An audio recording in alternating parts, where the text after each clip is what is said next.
자, 우리 한번 옆에 분들하고 서로 인사하시겠습니다. 아이스 하셨습니까? 아이스 하십시다.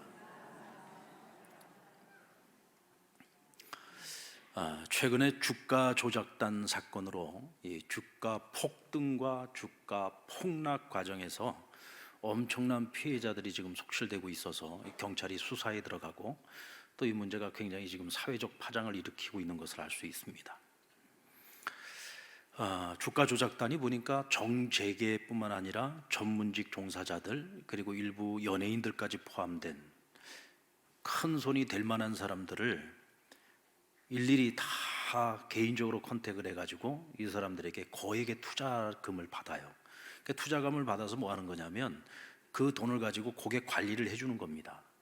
근데 그 돈을 가지고서 이게 도저히 이렇게 주가가 올라가지 않을 상품인데 그런 것들을 타켓으로 잡아가지고 거기다가 그냥 거액의 투자금을 막 유치를 하다 보니까 이게 어떻게 돼요? 계속해서 주가가 올라가겠죠. 근데 예전에는 주가가 이렇게 주가 장난을 칠 때 순식간에 올라갔다가 순식간에 떨어지니까 이런 것들이 금방 들통이 난답니다. 그런데 이 작업을 3년 동안 해왔다는 거예요. 3년 동안 천천히 이거를 끌어올리다 보니까 이 사람들이 이게 이렇게 주가 조작을 하는 것인지 장난치는 것인지를 몰랐던 거죠. 근데 이것이 어떻게 들통나는 줄 아십니까, 여러분? 여기에 거액을 투자했던 사람들 중에서 가장 큰 거액을 투자한 이 사람은 아마 분명히 재계에 있는 어떤 큰 기업을 운영하는 사람인 것 같은데 이 사람이 가만히 보니까 이게 잘못하면 들킬 것 같아요. 위험하단 말입니다. 자기가 투자한 돈이 어마어마한 돈을 투자를 했는데 이게 만약에 발각이 되게 되면 자기도 법적인 처벌을 받게 되고 또 자신의 돈을 다 잃어버릴 수도 있잖아요. 그러니까 이 사람이 갑자기 자기 돈을 확 빼버린 거예요. 근데 갑자기 주가가 거의 뭐 상한가를 치고 있다가 갑자기 어떤 사람이 거액의 투자금을 확 빼버리니까 어떻게 돼요? 주가가 순간적으로 확 폭락하겠죠. 그걸 보면서 사람들이 겁이 나니까 그냥 돈을 막 빼기 시작한 거예요. 그러면서 주가가 완전히 내리막길을 걸으면서 폭락을 하게 된 겁니다. 이게 아무래도 이상하거든요. 그래서 이제 이걸 갖다가 이제 조사가 들어가기 시작을 했는데 보니까 여기 연루돼 있는 사람들이 뭐 정계, 재계뿐만 아니라 심지어는 뭐 특별한 연예인들까지 여기에 막 들어가 있고 또 연예인들 중에 어떤 사람은 여기 그 투자자들을 모집을 해가지고 또 많은 사람들이 이 주가 조작단에다가 투자를 하도록 만드는 그런 역할도 한 거예요. 근데 나중에 보니까 이 주가 조작단도 갑자기 한 사람이 돈을 확 빼버리는 바람에 이 사람들도 손해를 좀 받고 거기다가 이제 여기 돈을 믿고 맡겼던 그 사람들은 말하자면 큰 주주들이죠. 이 사람들은 그냥 한순간에 주가가 폭락을 하게 되면서 뭐 몇십억을 투자했던 사람이 뭐 한 1억 5천밖에 남지 않는 뭐 이런 일들이 지금 막 발생을 한 겁니다. 그러면서 심지어는 주가 조작단도 어떻게 보면 어려움을 당한 거고 거기다가 그 주가 조작단한테 돈을 맡겨서 투자를 했던 그 사람들도 지금 큰 손해를 입게 된 거고. 근데 가장 큰 피해를 입은 사람들은 뭐예요? 개미 투자자들이죠. 이 개미 투자자들은 아무것도 모르고 주가 오르고 내리는 거 그것만 보고도 투자를 했다가 하루아침에 그냥 거의 이게 그냥 다 휴지 조각이 돼버리고 만 겁니다. 저는 요즘 일어나고 있는 이 사태를 보면서 무슨 생각이 드냐면 주가 조작단이나 그들에게 돈을 맡겨가지고 엄청난 그 일확천금의 욕심을 가졌던 이 투자자들이나 이 사람들에게는요 오로지 수익밖에 생각하는 게 없습니다. 오로지 수익이에요. 그러니까 이 주가 조작단은 거의 그 자기들에게 투자했던 사람들과 수익이 올라가는 것에 대해서 거의 한 50% 정도의 수익률을 받았다고 해요. 그러니 그 많은 사람들한테 거의 한 1,000명이 넘는 사람들한테 그런 수입료를 받았으니까 얼마나 많은 돈을 벌었겠습니까? 뭐 그런 돈을 가지고서 뭐 롤러스로이를 타고 뭐 그냥 어마어마한 사치스러운 생활을 하면서 그렇게 부를 누린 거죠. 그러니까 이 사람들에게 있어서는 자기네들이 이와 같은 주가 조작을 통해서 엄청난 사람들이 그것도 가난하고 힘없는 사람들 조금 벌어보겠다고 투자했던 사람들이 완전히 다 그냥 길거리에 나앉게 생겨도 그런 거 전혀 생각하지 않는 겁니다. 오로지 자기네들 수익만 올리면 되는 거예요. 자기들 배만 불리면 되는 겁니다. 뭐 윤리적인 거 도덕적인 거 이런 거 전혀 생각하지 않아요. 오로지 우리 배만 불려줄 수 있다면 우리의 재산만 증식시켜 줄 수 있다면, 전혀 도덕심 없이 그냥 그런, 이 사람들이 분명히 문제 있는 사람들이라는 걸 알면서도 그들에게 돈을 맡기고 순식간에 자기네들의 재산이 막 불어나는 걸 보면서 심지어는 다른 사람들까지 거기 끌어들이게 만든 거죠. 뭐 지금 여러분들 이야기를 들으면서 뭐 나는 주식도 하지 않는데 뭐 이런 이야기를 내가 뭘 들어야 되나, 뭐 이런 생각을 하실 수도 있어요. 근데 여러분, 이런 세상이야말로 정말 끔찍한 죄와 악으로 가득한 세상 아닙니까? 결국 이런 사건 속에서 지금 나타나고 있는 세상의 죄와 악의 모습은 뭡니까? 즉히 자기 중심적이고 이기적인 거잖아요. 남은 어떻게 되든지 전혀 상관없는 겁니다. 남은 불행해지든지 말든지 상관없는 거예요. 나만 잘 먹고 잘 살면 되는 것이고 나만 행복하면 되는 겁니다. 도덕성도 없어요. 윤리성도 없어요. 여러분, 이런 세상에서 과연 우리가 무슨 희망을 찾고 소망을 찾을 수가 있겠습니까? 저는 참으로 걱정되는 것이 그런 투자자들 가운데 예수 믿는 사람들도 많지 않을까, 그게 걱정이 돼요. 만약에 그런 사람들 속에 우리 그리스도인들도 포함되어져 있다면 대체 그 사람들이 예수 믿는다는 것이 대체 뭘까라는 생각을 갖게 되는 거죠. 분명히 그 속에 있을 겁니다. 그렇다고 한다면 우리가 믿는다는 우리의 신앙이라고 하는 거, 우리가 그리스도를 믿는다는 거, 우리가 하나님 말씀을 믿는다는 것이 과연 현실과 너무 괴리감이 있지 않습니까? 남이야 잘 되든지 말든지 상관없이 나만 잘 먹고 잘 살면 된다, 이런 잘못된 생각들이 세상을 더럽히는 거죠. 세상을 무너지게 만드는 겁니다. 이와 같이 죄와 악이 판을 치는 인간 세상에서 이런 일들은 오늘만 있는 것이 아닙니다. 과거에도 있었고 오늘날에도 일어나고 앞으로도 계속 있을 거예요. 하지만 이와 같은 세상 속에서도 여러분, 항상 그들과 정반대되는 길을 걸어가는 사람들이 있다는 사실을 기억하십시오. 저는 세상을 어지럽히는 사람들 이야기를 하고 싶어서 오늘 이 자리에 오늘 이 말씀을 전하는 것이 아닙니다. 그와 반대되는 길을 걸어가는 사람들, 그 길을 걷는 사람이 다름 아닌 우리 그리스도인이어야 한다는 것이죠. 오늘 본문은 루디아를 만나서 빌립보 선교가 한참 순항 중이던 바울과 실라에게 일어난 하나의 사건을 기록하고 있습니다. 이게 크게 보면은 오늘 한 가지 사건인데 나누어서 생각을 해보면은 오늘 이 사건 속에 네 가지 사건이 포함되어 있는 것을 알 수가 있어요. 이 사건의 내용은 뭐 우리가 너무나도 유명한 사건이기 때문에 이미 잘 알고 있습니다. 그렇죠? 예, 뭐 빌립보에서 바울과 실라가, 자, 여러분들 다 알죠?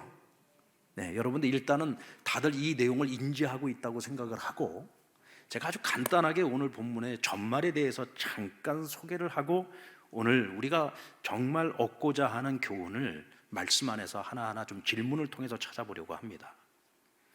자, 먼저 이 성에 귀신 들려서 점을 잘 치는 한 여종이 있었어요. 근데 이 여종의 뒤에는 포주들이 여럿 있었다고 했습니다. 그러니까 주인이 한 사람이 아니에요. 여러 명의 주인이 있었어요.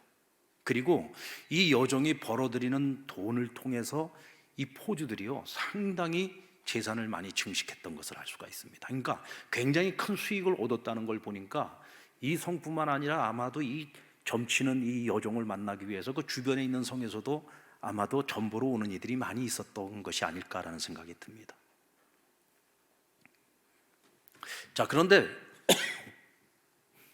이 점치는 여종이 어느 날 시장에서 바울과 실라를 만난 거예요.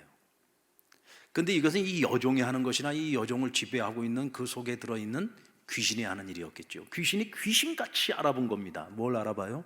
바울과 실라가 하나님의 사람이라는 걸 알아본 거예요. 거기다가 구원의 진리를 전하는 사람들이라는 것을 알았던 겁니다. 그래가지고는 이 귀신 들린 여종이 바울과 실라를 쫓아다니면서, 그것도 하루만 그런 것이 아니라 며칠 동안을 계속 쫓아다니면서 동네방네 사람들에게 알리고 다니는 겁니다. 이 사람들은 하나님의 사람들이다.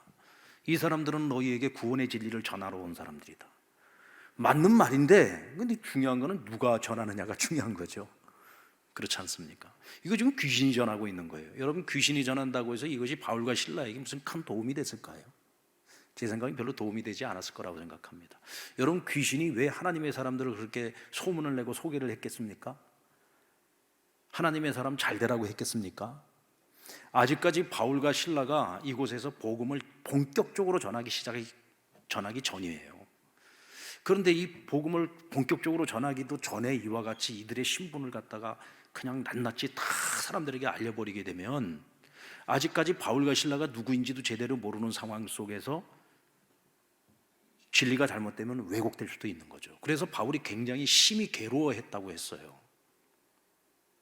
그러나 또 한편으로 생각을 해보면 귀신에 들려서 오는 이 여인이 평범한 삶을 살아가지 못하고 이와 같이 악덕 포주들에게 사로잡혀가지고 남의 돈벌이의 수단과 도구로서 전락해서 살아가고 있는 이 비참한 여인의 모습이 너무 안타까웠던 겁니다. 그래서 바울이 심히 괴로워 이 여인 속에 들어있는 귀신을 향해서 외칩니다. 주 예수 그리스도 이름으로 명하노니 이 여인에게서 떠나가라 하고 외치자마자 즉시 떠났다고 했습니다. 여러분, 이것이 영적인 세계의 질서의 모범이에요.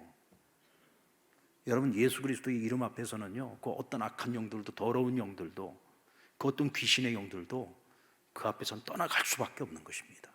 아멘입니까? 여러분, 오늘날에도 역시 마찬가지입니다. 오늘날에도 여러분들 더러운 영들이 있습니다. 악한 귀신의 영들이 있죠. 그런 영들이, 더러운 영들이 오늘 세상의 모든 죄와 악을 다 지배하고 있지 않습니까? 그렇죠. 사람들의 영혼을 파괴하고 사람들의 인생을 무너뜨리고 이런 일들 다 뭐가 하는 거예요? 어떤 존재들이 하는 것입니까? 이런 악한 영들이 하는 거예요. 더러운 영들이 하는 것입니다. 귀신의 영들이 하는 것이죠. 그러나 여러분, 예수 그리스도의 이름 앞에서는 이런 모든 악한 영들이 떠나가는 줄로 믿습니다. 아멘. 떠나가는 줄로 믿습니다. 그런데 이 사건 때문에 어떤 일이 발생하느냐면, 이제 이 여인에게서 귀신이 떠나가 버리고 나니까 이 여인이 귀신이 떠나고 난 다음에 뭘 못해요? 점을 못 치는 거예요. 귀신이 안에 들어가 있을 때는 딱 보면 아는 거죠. 너 남편이 다섯이구나. 딱 보면 아는 거예요. 네 남편이 다섯이구나. 너 지금도 행복하지 않구나. 이런 식으로. 왜냐하면 영적인 존재니까. 귀신은 영적인 존재거든요. 이 여인의 과거도 볼 수 있었겠죠. 사람들의 과거도 보였겠죠. 이 사람의 문제도 보였겠죠. 답은 주지 못했을 겁니다. 그러나 적어도 그 사람의 영적인 상태는 보이잖아요. 근데 귀신이 떠나버리니까 이제는 뭐가냐? 돈벌이가 안 되는 거예요. 돈벌이가 안 되니까 그 뒤에 있던 포주들의 입장에서는 엄청난 손해를 입게 되는 겁니다. 그래서 바울과 실라를 시장에서 끌고 관원들에게 끌고 가죠. 그리고는 이 사람이 이 성에 와가지고 이 성을 지금 요란하게 만들고 있다. 그리고 이상한 풍습을 전하고 있다. 우리는 로마인인데 우리가 받아들이기 힘든 풍습을 전하고 있다라고 얘기를 합니다. 여러분, 바울은 복음을 전하는 사람이지 무슨 풍습을 전하는 사람이 아니에요. 그런 것을 전한 적도 없습니다. 그러니까 지금 이 사람들은 거짓으로 고발을 하고 있는 거예요.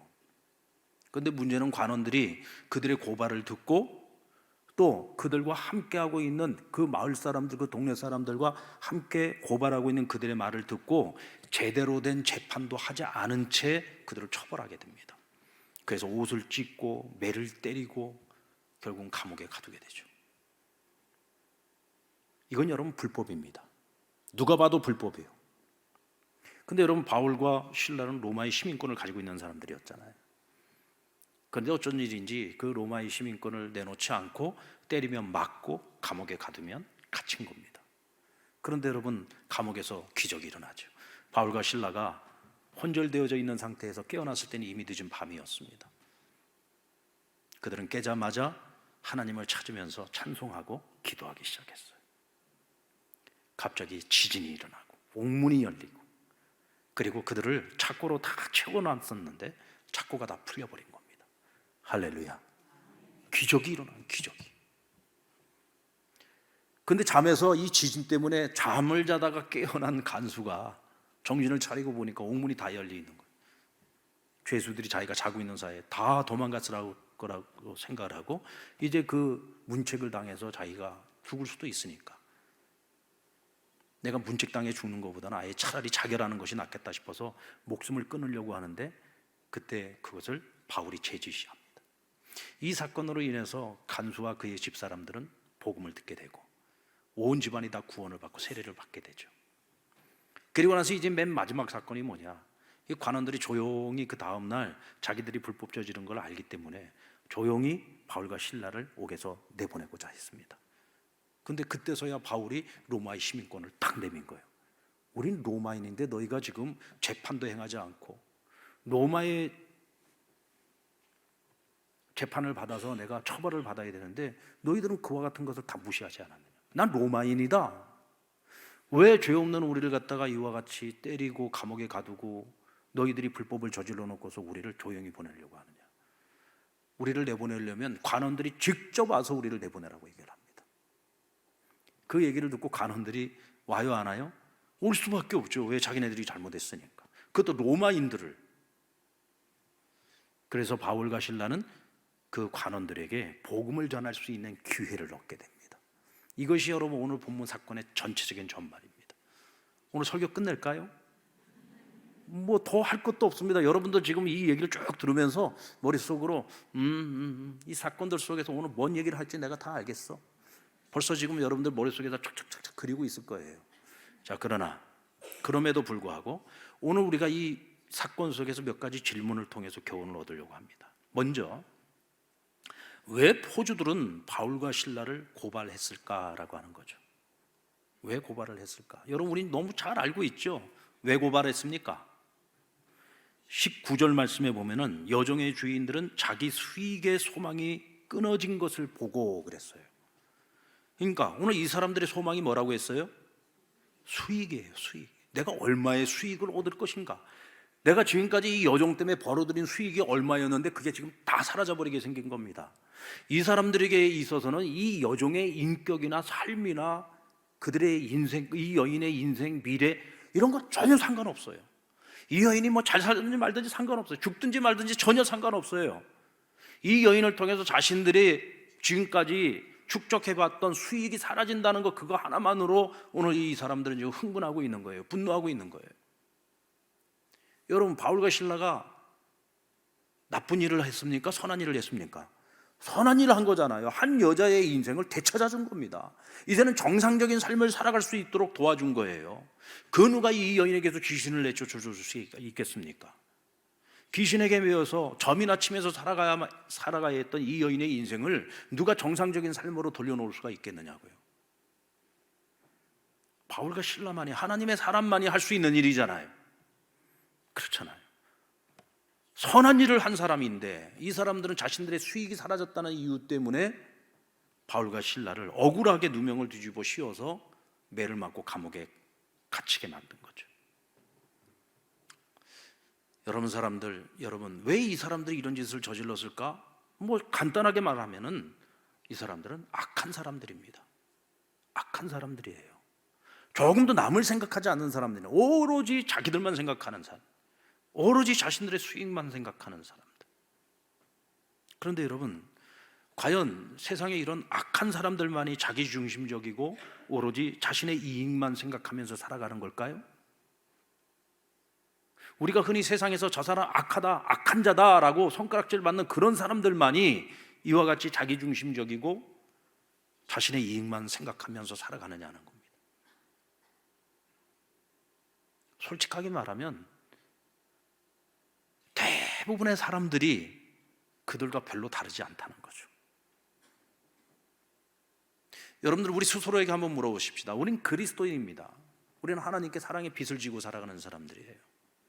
그런데 오늘 나는 과연 이타적인 삶을 살아가고 있는가? 아니면 지극히 자기중심적인 삶을 살아가고 있는가? 여러분들 기도의 내용을 한번 잘 생각해 보십시오. 여러분들 늘 무엇을 위해서 기도하면서 살고 있습니까? 여러분들 세상을 위해서 기도하고 있습니까? 세상의 불행한 일들을 바라보면서 그것을 기도의 제목으로 삼아서 진정 어린 마음으로 기도하면서 살고 있습니까? 아니면 여러분들 주변에 정말 어렵고 힘든 분들이 있을 때 정말 내가 기도해줘야 될 사람들이 있을 때 그들을 위해서 간절히 기도하고 있습니까? 혹시 우리가 늘 기도한다고 하는데 그 수많은 기도의 제목들이 거의 대부분 자기중심적인 기도를 하면서 살고 있지는 않습니까? 그렇다면 오늘 우리나 사실 이들이랑 별 차이가 없는 거예요. 우리가 남에게 피해는 입히지 않는다고 하지만 정작 우리가 살아가고 있는 삶의 모습, 우리의 살아가는 인생의 관점은 지극히 자기중심적인 거예요. 자기밖에 모르는 겁니다. 그렇죠? 그냥 나만 잘 되면 되는 거죠. 그냥 내 자식만 잘 되면 되는 거고, 우리 가정만 잘 되면 되는, 내 사업만 잘 되면 되는 거고, 나만 손해보지 않고 살면 되는 거예요. 우리가 만약에 그런 모습으로 살아간다고 하면은 사실 여러분, 오늘 이 악독 포주들이나 우리나 그들이 살아가는 삶의 가치관에 있어서는 별로 다를 게 없는 거예요. 한 끗 차이인 겁니다. 한 끗 차이.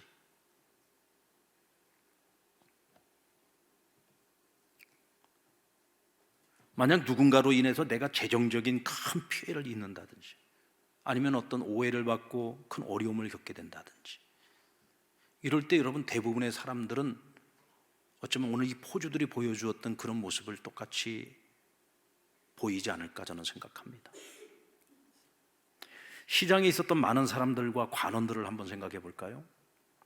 그들은 바울과 실라의 죄의 여부를 따지는 것에서 별로 관심이 없었습니다. 그러니까 재판다운 재판을 하지 않은 거예요. 그냥 그들의 고발만 듣고 많은 사람들이 그 고발에 참여하는 것만 보고 옷을 찢고 매를 때려 감옥에 가둔 겁니다. 이건 완전 불법인 거죠. 재판다운 재판을 하지 않았어요. 아니 로마의 법정에 세우는 건 둘째치고 지금 이 식민지 지역이라고 하지만 여기도 법정이라는 것이 있는 거잖아요. 근데 제대로 재판도 하지 않은 상태에서 이와 같은 일을 한 겁니다. 왜 그랬을까요? 왜 이 관원들이 제대로 된 재판도 하지 않은 상태에서 이런 판결을 내렸을까요? 자기들 이익에만 집중했기 때문입니다. 아마도 이 포주들은 이 지역에서 상당히 힘 있는 사람들이었을 겁니다. 돈도 있고 나름대로 권력도 있었겠죠. 이 힘이라고 하는 것이 정말 싸움을 잘하든지 그래서 무슨 조직폭력배처럼 무슨 조직을 만들어 가지고 하든지 그러지 않았겠습니까? 나름대로 그 지역에서는 상당히 힘 있는 인물들이었다는 거죠. 거기다가 지금 많은 사람들이 지금 이 고발에 같이 동참을 하고 있으니까 어쨌든 간에 알지도 못하는 타지에서 온 유대인 두 사람 편을 드는 것보다는 이 지역에서 살고 있는 유지들이나 이 마을 사람들의 편을 드는 것이 자신들에게 이익이라고 생각을 했겠죠. 결국은 여러분, 포주들과 다를 것이 없는 겁니다. 자기들 이익만을 생각을 해서 이런 불법을 행한 거죠. 이 고발에 동참했던 마을 사람들도 역시 마찬가지입니다. 그들도 왜 그랬겠습니까? 이들에게 있어서 정의나 공의 이런 거는 전혀 개의치 않습니다. 나만 피해보지 않으면 돼요. 나만 손해보지 않으면 됩니다. 게다가 오늘 이 여종이 이제는 더 이상 점을 치지 못합니다. 아마도 여기에 지금 이 고발에 합류했던 사람들 가운데에는 이 여종에게 가서 매일 내가 동으로 가야 돼, 서로 가야 돼, 내 북쪽으로 가야 돼, 남쪽으로 가야 돼, 날마다 시시콜콜 가서 물어보던 사람들이었을 겁니다. 얼마나 좋습니까 여러분? 내가 고민하지 않아도 되잖아요. 가면 답이 척척척척 나오잖아요. 그런데 이제 이 여종이 점을 치지 못하니 이제는 어디도 가서 물어볼 데가 없어진 거예요. 모두가 다 자기 현실적인 이유, 이기적인 이유, 남이야 잘되든 말든 상관하지 않고 다 똑같은 마음을 가지고서 오늘 이 고발에 동참을 했던 거죠. 여러분, 세상이 다 이렇지 않습니까? 그러나 아무리 세상이 이와 같이 똑같이 돌아간다 할지라도 우리 그리스도인들은 정의와 공의에서 절대로 벗어나지 말아야 합니다. 아멘입니까? 자기중심적인 삶에서 이타적인 삶으로 우리의 삶의 방향이 바뀌어야 돼요. 이게 바뀌지 않으면은요, 사실 이런 사람들하고 우리하고 별 차이가 없습니다. 지극히 자기중심적인 그리스도인, 지극히 이기적인 그리스도인, 사실 이런 그리스도인들이 하나님 영광 다 가리우고 믿는 사람들이 욕먹도록 만드는 거죠. 야, 예수 믿는 너희나 우리나 뭐가 다를 것이냐? 하나도 예수 믿는 것들이 더하면 더했지 덜하지 않더라. 이런 소리 듣게 만드는 것 아니겠습니까? 바울과 실라는 왜 로마 시민권을 사용하지 않았을까요? 얼마든지 이 두 사람은 로마 시민권을 사용해서 이런 말도 안 되는 고난과 핍박을 당하지 않을 수 있었습니다. 그런데 왜 매맞고 감옥에 갇혔습니까?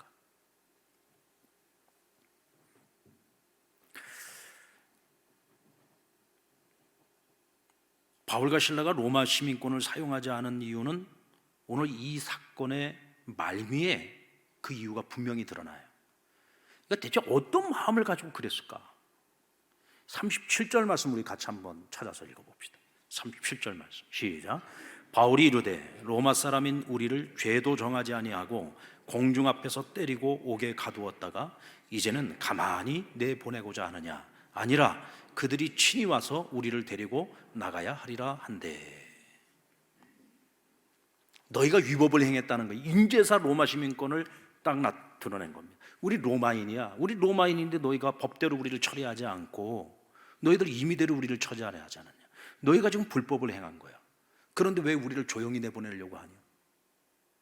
우리를 조용히 내보내려거든 관원들이 직접 와서 우리를 데리고 나가라는 거죠.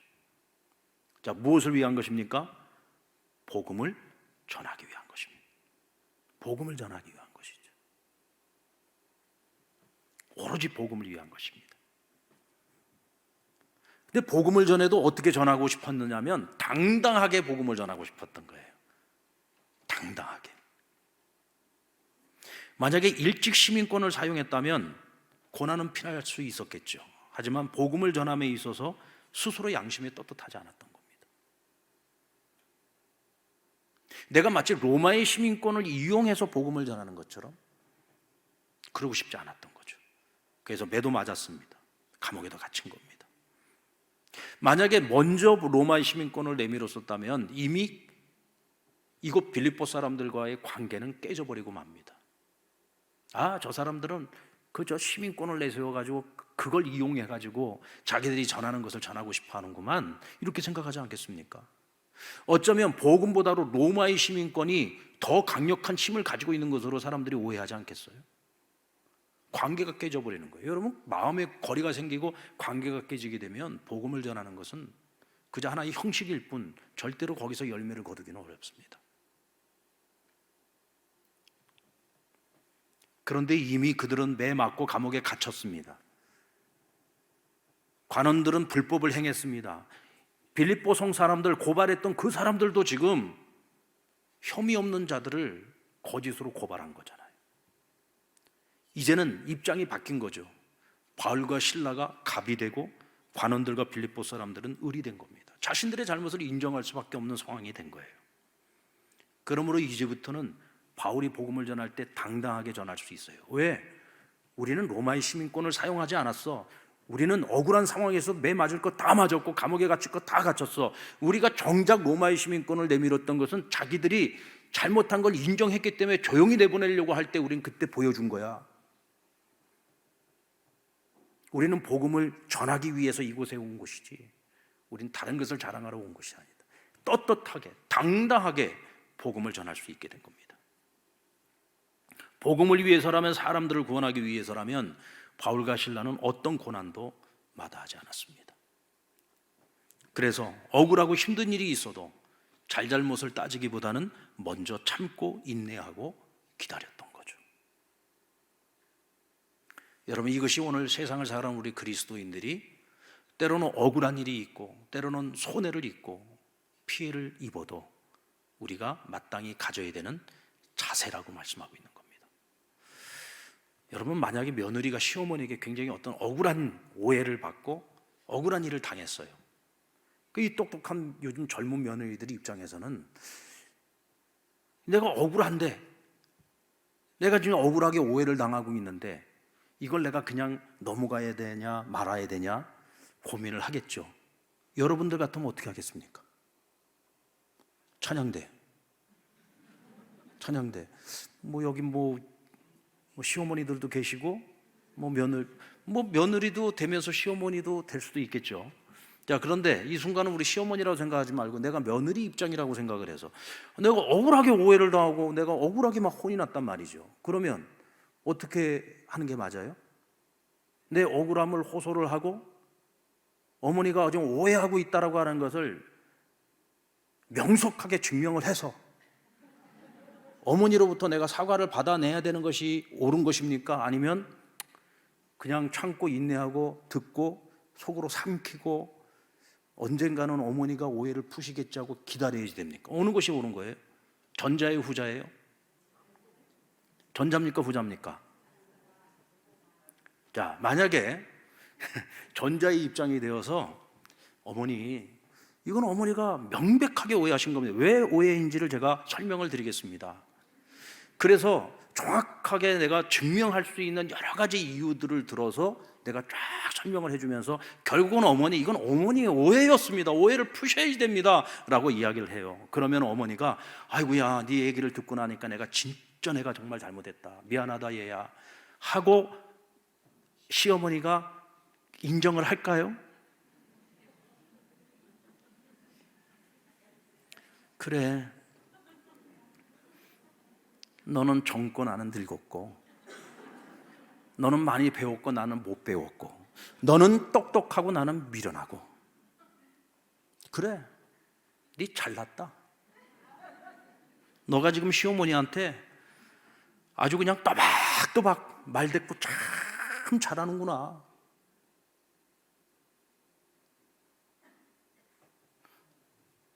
겉으로 그렇게 말을 안 해도 속으로 그렇게 생각하지 않겠습니까? 그렇죠. 지금 무슨 말씀을 드리는 거냐면, 이성적으로 볼 때는 며느리가 맞아요. 근데 여러분, 감정이 상해버린단 말입니다. 감정이. 사실은요, 옳고 그름이 문제가 아니거든요. 이런 문제들은 감정의 문제예요. 감정의 문제. 감정이 확 상해버리고 나면은요, 내가 아무리 잘못했어도요, 잘못했다는 인정을 하기가 싫어지는 거예요. 그러면서 속으로 뭐가 되냐, 저 나쁜 년, 이렇게 돼버리는 겁니다. 저 나쁜 년, 이렇게 돼버리는 거예요. 그리고 나면 문 탁 닫아버리는, 마음의 문이 확 닫혀버리는 거죠. 그 다음엔 뭐가 안 돼. 아무것도 안 돼. 관계가 깨져버리고 나면 그 다음에는 얘기가 안 돼요. 아무것도 안 되는 거예요. 그래서요, 자꾸 들어드려야 돼요. 아유, 어머니 제가 잘못했어요. 죄송해요. 미안해요.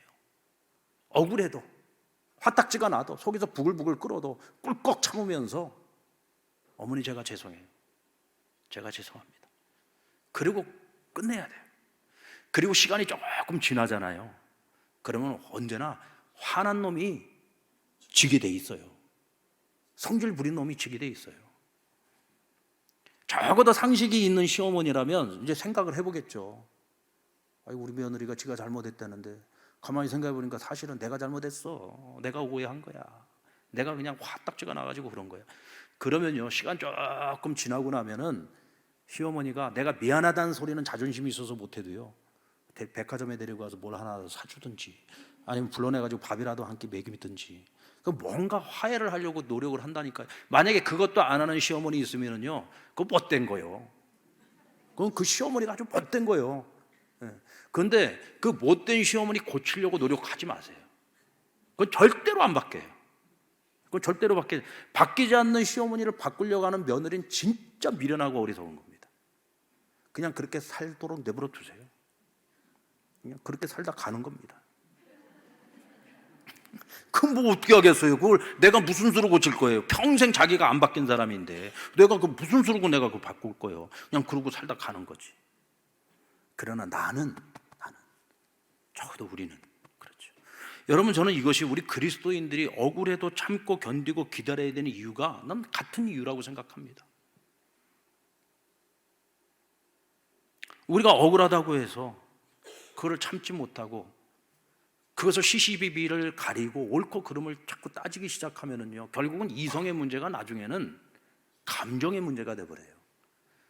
그래서 서로가 감정의 문이 딱 닫혀버리고 나면 그때는 우리가 아무리 복음을 전하려고 해도, 아무리 우리가 믿는 자로서 선한 영향력을 미치려고 해도요, 일단 닫혀버린 마음의 문을 다시 열기가 쉽지 않다는 거죠. 결국 오늘 바울과 실라가 자기를 희생하지 않았습니까? 철저한 자기 희생을 통해서 복음의 문을 열었잖아요. 그 복음의 문을 열 수 있었던 것은 뭐냐면 사람들의 마음의 문을 열 수 있었기 때문에 이게 가능한 것입니다.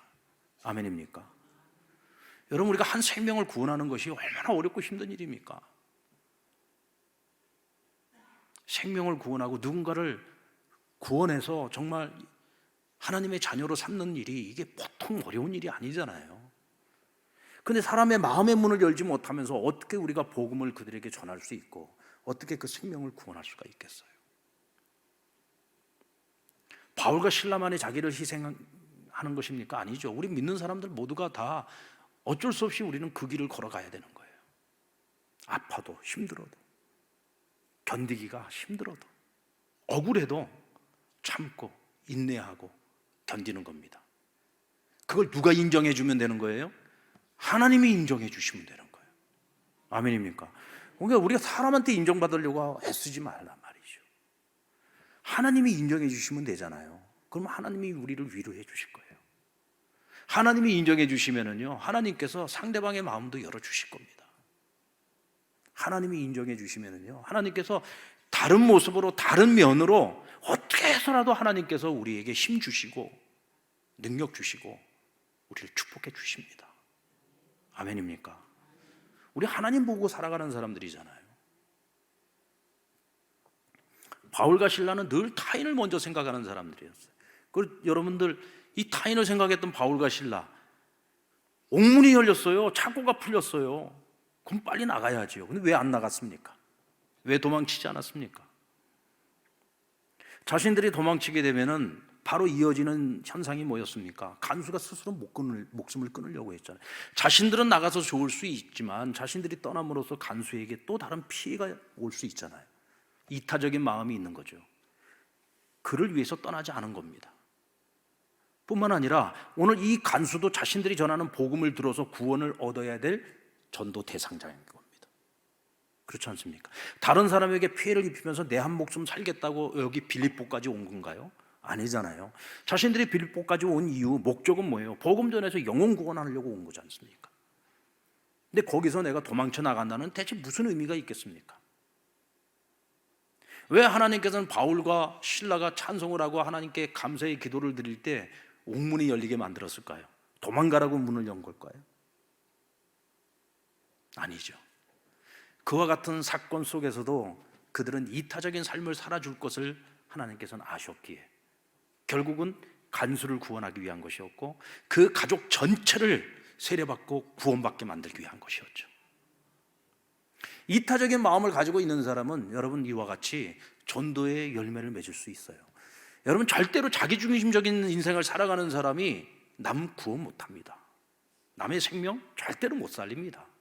자기를 희생하지 않고 자기를 헌신하지 않는데 어떻게 다른 사람에게 영향을 미칠 수가 있습니까? 바울과 실라가 당했던 매질, 여러분들 어느 정도로 매질을 당했습니까? 예수님은 그 로마의 채찍질을 당했잖아요. 온몸이 다 찢겨나가는 채찍을 맞았습니다. 유대인들이 채찍질을 할 때는요 40에 하나 감한매를 때립니다. 그러니까 40대를 넘어가게 되면 사람이 죽어요. 그러니까 나름대로 한계선을 정해놓고 때린 겁니다. 근데 오늘 바울과 실라는 심한 매질, 많은 매질을 당했다 그랬어요. 이건 무슨 얘기냐면 한계가 없는 매질을 당한 겁니다. 그러니까 완전히 사람이 실신해서 쓰러져 버릴 때까지 매질을 하는 거예요. 바울과 실라가 감옥에 올 때는요 끌려서 왔어요. 그러니까 실신한 상태에서 그냥 들쳐 엎혀서 온 겁니다. 그 나중에 바울과 실라가 잠에서 깨었다 그래서 실신 상태에서 깨어난 겁니다. 그러니까 이건 뭐 거의 살아있다 말할 수 없을 정도로 온몸이 다 만신창이가 돼버린 거예요. 피투성이가 됐을 겁니다. 그럼에도 불구하고 그들은 그 순간에도 누구를 먼저 생각했어요? 자신들을 먼저 생각하지 않고 복음의 유익을 먼저 생각했고 다른 사람을 먼저 생각한 거예요. 여러분, 이 간수에게 있어서 가장 큰 기적은요 지진이 일어나고 옥문이 열리고 창고가 풀린 거, 이것도 뭐 정말 놀라운 기적이죠. 근데 그보다 더 놀랍게 만든 기적이 뭔지 아십니까? 어떻게 이렇게 옥문이 열리고 창고가 다 풀려서 도망갈 수 있는 충분한 시간과 여유가 있는데도 불구하고 이 사람들은 왜 여기를 떠나지 않았을까? 결국은 자신을 위해서 이곳을 떠나지 않고 남아 있었다는 사실을 알게 되죠. 여러분, 간수에게서 이게 더 큰 기적인 거예요. 어떻게 사람이 이런 생각을 할 수 있을까? 어떻게 이렇게 자기보다도 남을 먼저 생각할 수 있을까? 이렇게 억울한 일을 당하고도 어떻게 끝까지 남을 먼저 생각할 수 있을까? 그게 오늘 이 사람의 마음에 감동을 준 겁니다. 그러니까 스스로 납작 엎드리잖아요. 내가 어떻게 해야 구원을 얻을 수 있습니까? 그러자 바울이 주 예수를 믿으라. 그리하면 너와 내 집이 구원을 얻을 것이다. 그래서 즉시 실행하잖아요. 자기 집에 바울과 실라를 데리고 가서 몸을 씻겨주고 상처를 치료해주고 자기 집 사람들 다 불러다 놓고 복음의 메시지를 듣고 예수님을 영접하고 그 자리에서 세례를 받습니다. 온 집이 구원을 얻은 거예요. 할렐루야. 어떻게 여러분 한 사람의 마음을 이렇게 움직여 놓을 수 있습니까? 이건 여러분 자기 희생과 헌신, 이타적인 삶이 아니고서는 절대로 불가능한 일입니다. 우리가 여러분 아무리 열심히 전도를 하려고 해도요, 일단 기본적인 우리의 가치관이 이타적인 가치관을 갖고 살아가지 않으면 안 됩니다. 먼저 내 삶의 관점이 바뀌어야 돼요. 자기 중심에서 남을 먼저 생각해 줄 수 있는 이타적인 삶, 복음을 먼저 생각할 수 있는 이타적인 삶, 여기에 여러분 진리가 있는 겁니다. 끝으로 우리가 생각해 볼 것은 감옥에서 바울과 실라가 부른 찬송과 기도입니다. 여러분, 찬송과 기도라고 하는 것은 어떤 상황 속에서 우리가 하나님을 먼저 생각하는 거거든요. 하나님을 생각. 오늘 여러분들 말씀이 시작하기 전에 우리가 이제 같이 찬송을 부르고 또 우리 찬양대의 찬양을 듣고 했는데, 여러분들 오늘 찬양을 할 때 여러분들은 어떤 마음으로 찬양하셨습니까? 우리가 찬양하는 그 순간에는요, 오직 하나님만 생각하는 거예요. 그래서 하나님께 찬양은 올려드리는 겁니다. 올려드리는 거. 기도도 마찬가지죠. 기도도 오직 하나님과 나만이 있는 시간이 기도의 시간 아닙니까?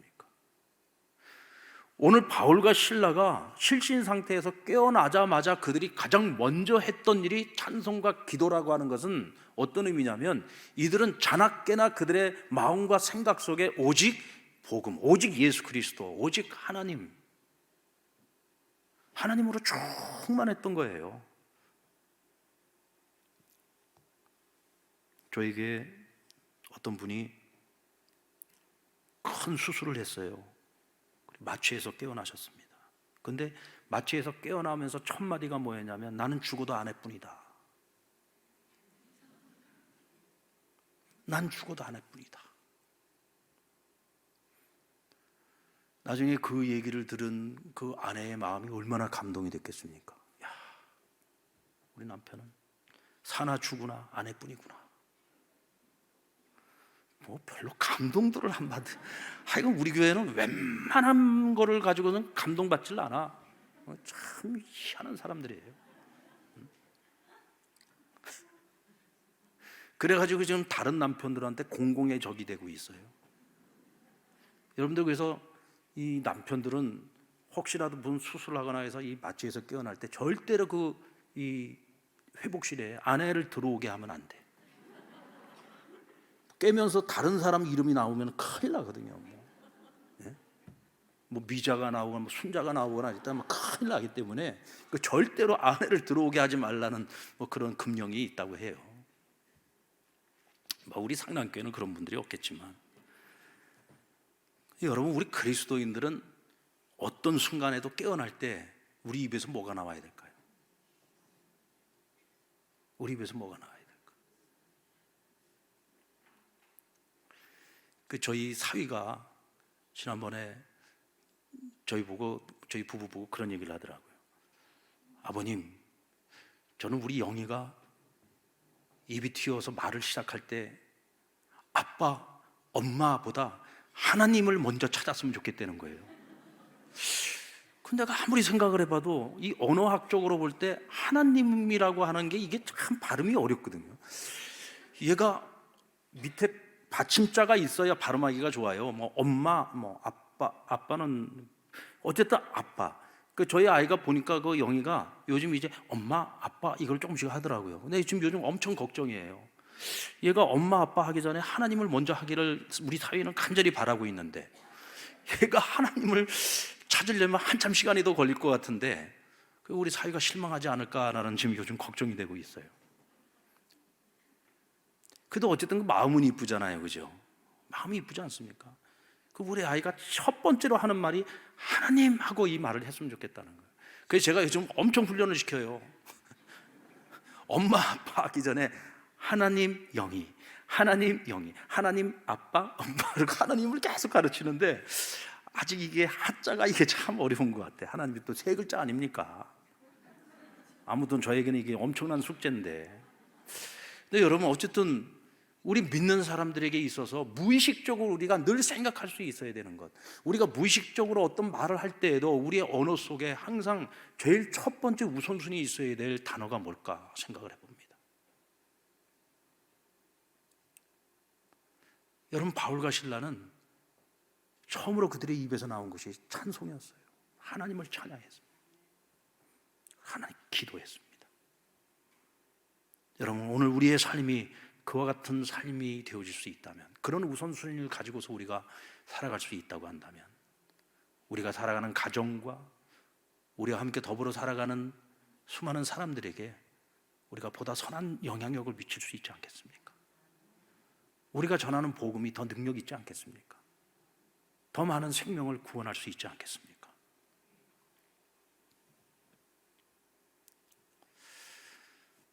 저는 오늘 이 본문의 사건이 그저 우리 믿는 자들에게 늘 전설 같은 이야기가 되지 않았으면 좋겠습니다. 이것이 이제 우리가 살아가는 우리의 삶의 내용 속에 일부가 되어야 하고, 또 우리의 이야기가 우리의 자녀들에게, 또 우리 다음 세대들에게 전해지는 이야기가 되어야 될 줄로 믿습니다. 이때 여러분, 복음은 확장됩니다. 이때 하나님께서 우리를 통해 영광 받으십니다. 이때 우리는 더 많은 영혼을 살릴 수 있고 생명을 살릴 수 있고, 점점 더 죄와 악으로 가득 차가는 세상이지만 그래도 우리 같은 사람들이 있어서 조금은 더 살만한 세상이 되고 조금은 더 희망이 있는 세상을 만들어갈 수 있지 않겠습니까? 여러분, 그런 세상을 만들어가는 저와 여러분 될 수 있기를 우리 주님의 이름으로 축원합니다.